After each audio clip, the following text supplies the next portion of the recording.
ഈ സവാളനെ കുറിച്ച് വളരെയധികം ഇമ്പോർട്ടന്റ് ആയിട്ടുള്ള കാര്യമാണ് ഈ മിനിസ്റ്റർ പറഞ്ഞിട്ടുള്ളത്. ഞാൻ ഇതിനെ സയന്റിഫിക്കലി ബാക്ക് ചെയ്ത് നിങ്ങൾക്ക് പ്രൂഫ് തരാം.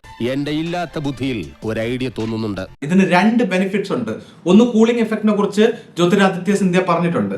ബട്ട് അത് കൂടാതെ പോവർട്ടി എലിമിനേഷന്റെ ഒരു ബെനിഫിറ്റ് ഇതിലുണ്ട്. അത് ഞാൻ നിങ്ങൾക്ക് സയന്റിഫിക്കലി പ്രൂവ് ചെയ്ത് കാണിച്ചു തരാം. നിങ്ങൾ ചെയ്യേണ്ട ഒരു സിമ്പിൾ കാര്യമേ ഉള്ളൂ.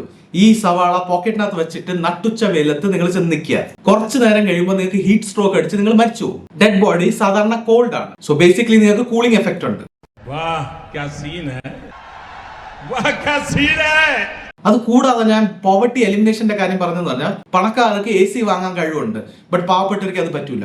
അതുകൊണ്ട് പാവപ്പെട്ടവർ എന്ത് ചെയ്യും, ഈ സവാള പോക്കറ്റിനകത്ത് വെച്ചുകൊണ്ട് നട്ടുച്ചല വെയിലത്ത് നിൽക്കും. അതുകൊണ്ട് തന്നെ അവർക്ക് ഹീറ്റ് സ്ട്രോക്ക് അടിച്ചാൽ മരിക്കും.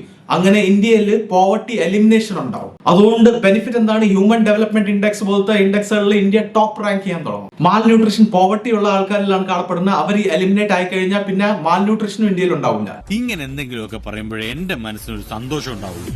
നമ്മളെ ലീഡേഴ്സ് ഫാർ സൈറ്റഡ് ആണ്, വളരെയധികം ദൂരമുള്ള ചിന്തിക്കുന്ന ആൾക്കാരാണ്. അതുകൊണ്ട് ഇങ്ങനെ ഇത്രയും ദൂരമുള്ള കാഴ്ചപ്പാടുള്ള ആൾക്കാരെ ഇലക്ട് ചെയ്യുമ്പോൾ ഒന്ന് ആലോചിക്കുക. വിട്ടികളെ ഇലക്ട് ചെയ്താൽ വിട്ടി തന്നെ കേൾക്കാൻ പറ്റുള്ളൂ. ജയ് ഹിന്ദ്.